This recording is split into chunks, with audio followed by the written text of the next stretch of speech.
best heavyweight, the best professional wrestling discussion on the internet, World Wrestling Entertainment, TNA Wrestling, Ring of Honor, and much more. This, ladies and gentlemen, is In the Hot Seat with your host, Fortminorproject.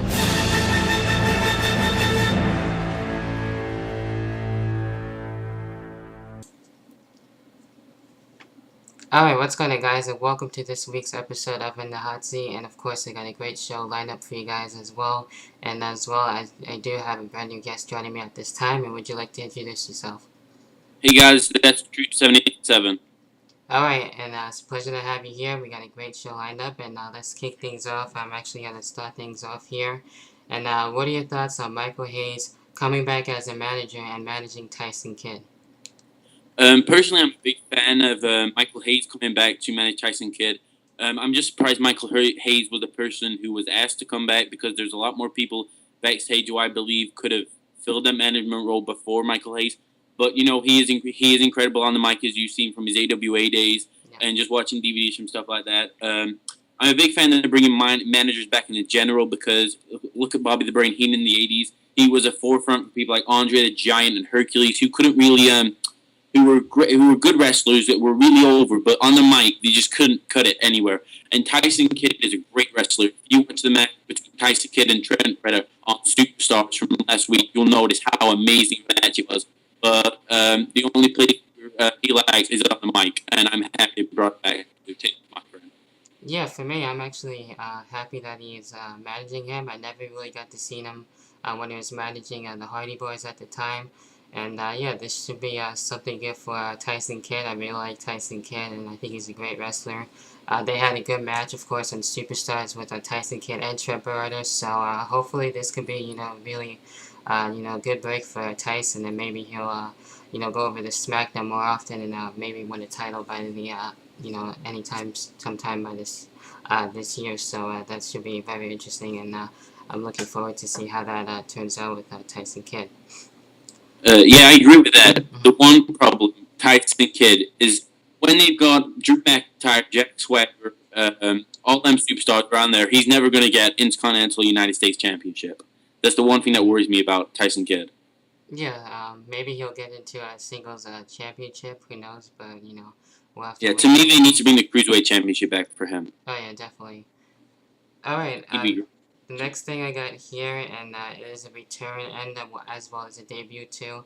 What are your thoughts on Chyna coming back and is now tagging with Kurt Angle? Originally, I wasn't too crazy about her coming back. I think when I first heard it, I thought she was going to be. I thought she was going to come out looking like a druggie.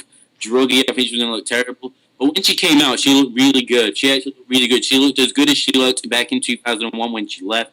So, why not bring her back? She's a phenomenal wrestler, no matter what people say about her. She may have done some crazy stuff in the past, but, we were supposed to let bygones be bygones. It's what we do with Eddie Guerrero. He did a lot of bad stuff. We're supposed to let it all go as fans. And, yeah, she's one of the greatest women's wrestlers of all time, so I'm completely on it. On to the part about her tagging with Kurt Angle. Yeah. I think that was really the only way to bring her in, because how else can you bring a huge star like Chyna in by only attacking a women's division? Like, to me, the only good women's champion, the only good women's wrestlers they have now are Tara and Mickie James, and so that are in the main the main diva scene. So I can't really see Chyna would come back to attack one of them two, because she never had anything to do with them two. So yeah, it seems like the obvious choice for her to bring to be Kurt Angle's tag team partner, because Kurt Angle is one of the greatest superstars of all time, and because she dislikes Jeff Jarrett so much. So yeah, that's the only reason. That's the only way she could have been brought in. Yeah, I think it's kind of cool that she came back, and and as well, I'm looking forward to see what she's going to be doing. So I haven't really seen so much of her in the WWF, because I came in a little late, like around 2000, 2001. So at the time, she wasn't there. So now that she's in TNA, maybe she can do well. She can probably, work a match with maybe Mickie James or any one of the Knockouts. And I'm not too sure if she's going to win the Knockouts Championship or not, but, that's kind of hard to tell at this point. But, I am kind of interested to see how she would do at Sacrifice.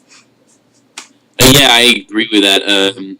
The also thing is that Karen Jarrett's not supposed to be wrestling tonight, is it, Sacrifice? It's supposed to be that Amazon person, which is shows that she has got competition with a big girl in TNA. So that would be an interesting feud to see. Oh yeah, we'll definitely have to check that out and see how that goes. Alright, going into more of TNA, and now that it's having its, you know, brand changing pretty much, and now being called Impact Wrestling, and I think the pay-per-views are still being called TNA and not Impact Wrestling yet. But anyway, what are your thoughts on TNA rebranding themselves?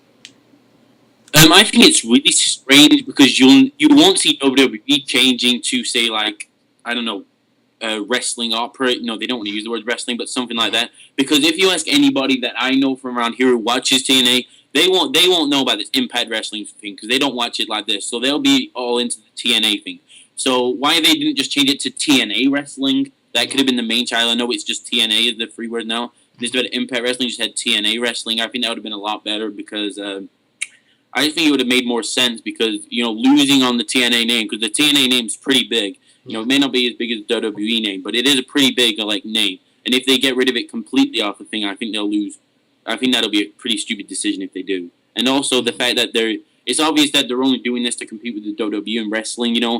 Why not, I guess, what they want to go, I know TNA want to go in the completely opposite direction to the WWE, which I welcomed, because right now I'm not too happy with what WWE's putting out there. I think the wrestling is pretty weak. And if TNA can produce great wrestling, which they have been in the past few weeks, why not call it TNA? Why not call it Impact Wrestling? Yeah, it's gonna get take some time to get used to calling it that.